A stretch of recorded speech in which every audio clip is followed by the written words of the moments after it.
The Messy Kitchen, where real food meets real life.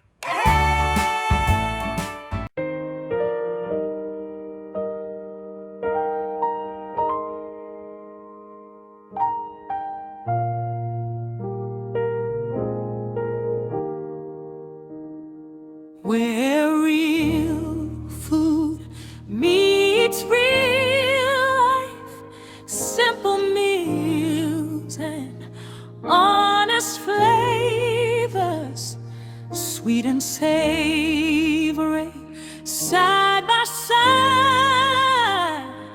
nourishment for heart and body. From the garden God provided fruits and grains and herbs so pure,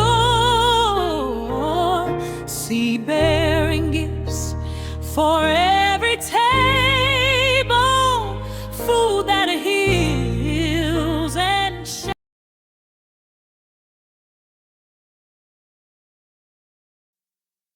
Welcome back, fam. So, I am going to make you a couple of things today based on what's going on in the world. So, I work in healthcare, but I am not a doctor. So, the information that I'm going to give you is based on my personal use, the way it has worked for me and my family over the years. I'm going to make you something that I call the virus tamer. Gonna get that crap in check. This is just peppermint tea. This is echinacea tea. If I can get it out of here.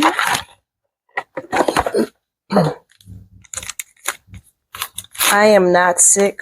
However, this little demonstration is brought to you courtesy of a man named Jimmy that I met in the store who was sick and tried to share it with me. No, I rebuke you. Anyway, moving forward, this is cut garlic. Now, I told you before that garlic has a bunch of amazing properties. It's antiviral, it's antifungal, it's reduces the severity and frequency of viruses. It has nothing to do with the fact that it also lowers cholesterol and blood pressure and is good for your heart. But it also fights cancer if it's cut up and allowed to sit for more than 15 minutes. So obviously I did that. Get in there. This is ginger. Now I'm going to cut a little, but I'm going to leave a bit of it whole. Ginger is also antimicrobial, helps to fight viruses. It also helps for nausea and blood pressure and stuff like that.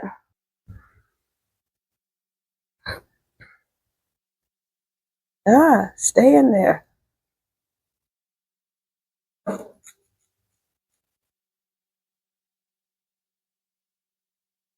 I usually cut that a little more, but it wasn't cooperating, so no. Anyway, this is cayenne. Try to get as hot as you can. I'm using this, what I put in here is 90,000 heat units. Your normal store heat units for cayenne is 40,000 maybe, but the hotter, the better. And you're going to use as much as you can stand because it's obviously an decongestant, among other things, a vasodilator. I am not giving you exact amounts because it depends on how much you're making for you or your family or whoever's sick. This is turmeric. I'm just also hitting it with a couple of dashes. So I've used fresh garlic, fresh ginger, peppermint, echinacea, turmeric, cayenne, and I'm going to use some fresh lemon. Lemon is amazing. One lemon can give you almost all of your daily vitamin C, and we know how important vitamin C is to fighting off viruses. I am going to put the skins in there because a lot of the nutrients are in the skin. You can do what you want, but this is what I'm going to do.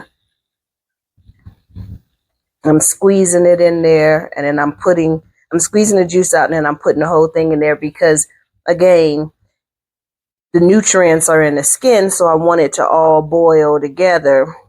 But let me tell you some other things about this wonderful little fruit here.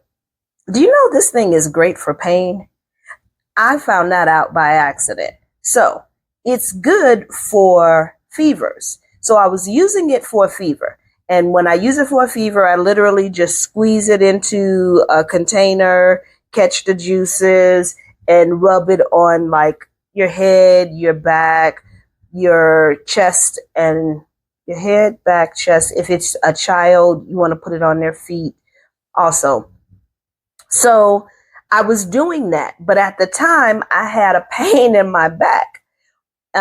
So my daughter was rubbing it on my back, and my fever broke because that's what it does. It's an amazing, this does a lot of stuff.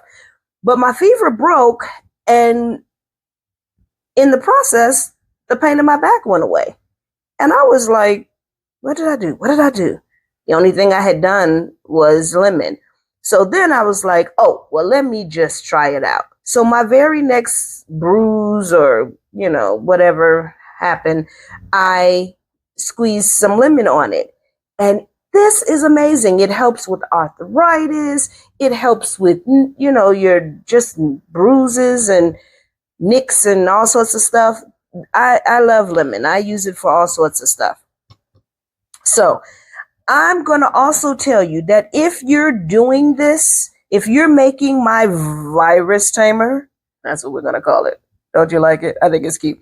If you're making the virus tamer, there are other things that you might want to do to also help tame the virus, such as cutting an onion. You can cut the onion and put it in the room where you're sleeping, like around your head, so that it will actually absorb the virus in the air. That's huge.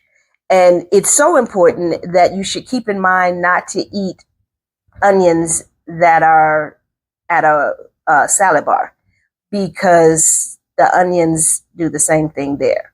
They grab the viruses in the air, and then you pick it up and eat it. Yum. Yeah. So you can do that. You can also take the onion and cut it and put it on your feet, and then wrap it with some plastic, put on some socks, and sleep with it, because the onion will also draw the virus out of you. Yeah, pretty amazing stuff. I know this is not exactly on topic, but keeping it real, it's winter and flu season. While we're doing that, I'm going to show you how I make what I call a hot vanilla. Now, why am I making a hot vanilla? Well, not everybody's sick, first of all. I don't do chocolate. And since I don't do chocolate, it makes it real hard to have a hot, creamy drink without chocolate. Because, of course, everybody wants to drink hot chocolate. I don't drink chocolate. So I make a hot vanilla. My hot vanilla includes any type of plant-based milk. I'm using almond because that's what I have right now. I have made it, and I can make it, and I do make it with cashew milk or soy milk or coconut milk. But today it's going to be almond. And then I use powdered vanilla, or this is going to be an experiment with this because I've never really used it, but it's a vanilla paste from Madagascar, and it's supposed to be alcohol free. And that is important to me because I don't drink alcohol either, which is why I typically use the powdered vanilla. And yeah, I just sprinkle until it looks like it's enough. And then I'll taste it, and if it's not, then I'll add more. And if it's too much, then I'll add more milk. At any rate, it's just eyeball. So I add my vanilla, but then I also add a little cardamom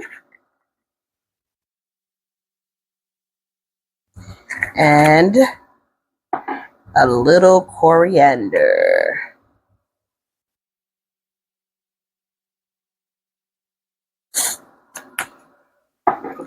Let me see if I'm gonna try this. I use honey as a sweetener for both of these.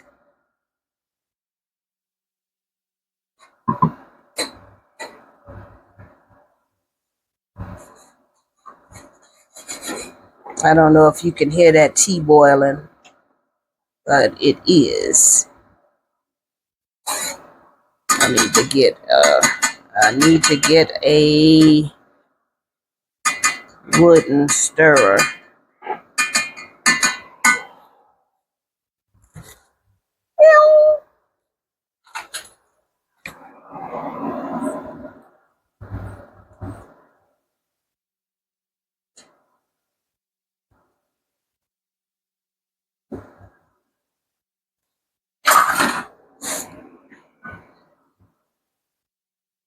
So basically, I made this hot vanilla, because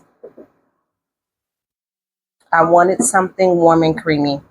And everybody's not sick. So for the rest of us who would just like a warm, creamy drink, try my hot vanilla.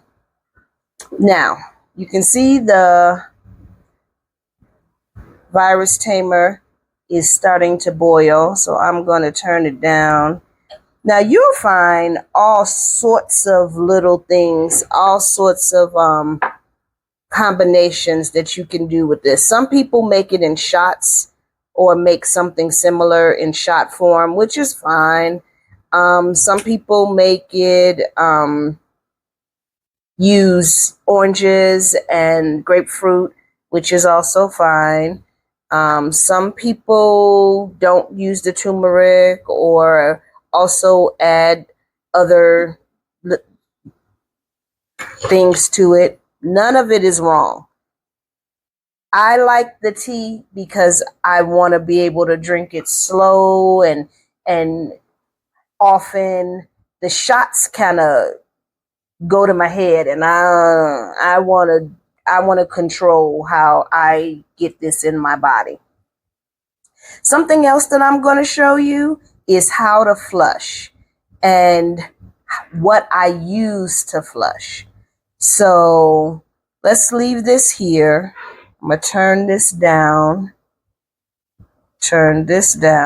and then we're going to go in the bathroom and we're going to do a flush. Just turn that down to really low. All right, so hold on. Hi. So here I have a regular condiments plastic container. I'm using this for a reason. It has this really small nozzle. Now, you can buy an expensive neti pot if you want. That's fine. I'm showing you what I use and why I use it. What I'm going to do is take regular salt. This just happens to be the type of salt I like, Celtic. And I'm going to put I'm going to eyeball some salt into the bottom of it. That's probably too much, but it's okay. Then I'm going to just use tap water. Some people say that you shouldn't use tap water, but I have a well, so I'm not really afraid. If you're not going to use tap water and you use bottled water, that's fine. Any kind of water you use, you're still going to need to use salt because the water that you drink doesn't have the same pH as your body. And so if you don't put salt in it, it'll burn. And that'll be how you know if you need more salt or not. So if you do it and it burns, then that means you don't have enough salt, add some more. If you do it and it doesn't burn, but you put too much salt, it'll just taste salty. No biggie deal. So I have heard lots of people say that they don't like to flush for any number of reasons. I was one of those people, and I struggled with it a lot because I'm not a really good swimmer, and it made me feel like I was drowning. That's why I like this one, because the nozzle is so thin, it slides up my nose and I don't have to really fight with it. But why you do it is so much more important than not wanting to do it. So volunteer with an agency that gives away free healthcare around the United States. And one of the other people who comes sometimes is Dr. Peter McCullough. Dr. Peter McCullough is a big deal. Look him up. He is a world-renowned cardiologist, and he is probably the most well-written cardiologist in the United States. Anyway, he was at the event, and he was talking to us, and this was right at the end of COVID. So he said, he was just giving us tips on different things.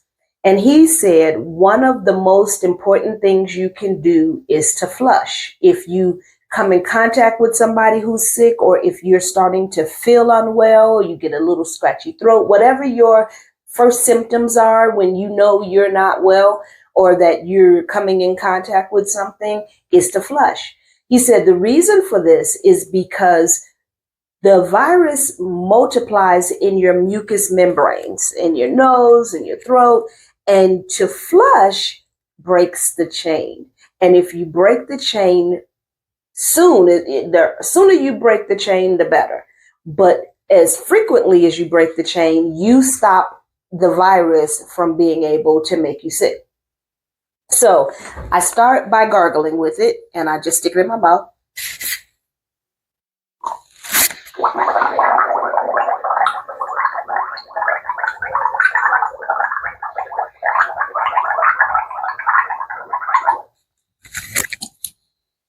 Now, you're supposed to gargle for 2 minutes. Obviously, I'm not going to gargle for 2 minutes while I'm doing this. I definitely put too much salt in this. It is really salty. That's okay. We're going to move on. The other thing is I take it in, stick it in my nose. Okay, here we go, y'all. So I stick it in. I close off my throat, so I'm not going to be talking. I'm just going to let you watch.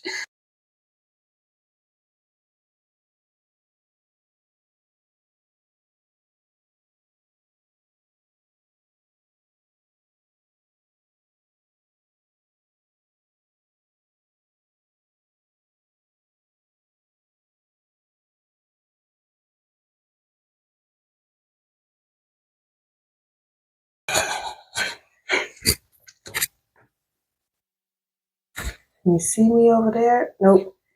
I don't know if you got to see it. I'm trying to.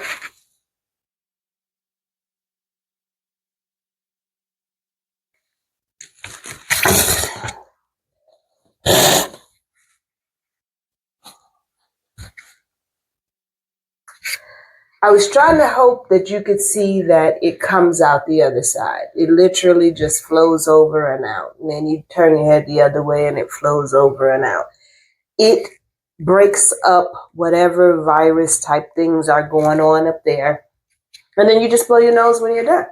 And it works so well that I do it whenever I come in contact with someone that looks like they're sick, or someone comes in my office sneezing, or like I met Jimmy and he was not well. So I immediately got some water and salt and flushed that stuff out. So I feel fine. I hope that this helps.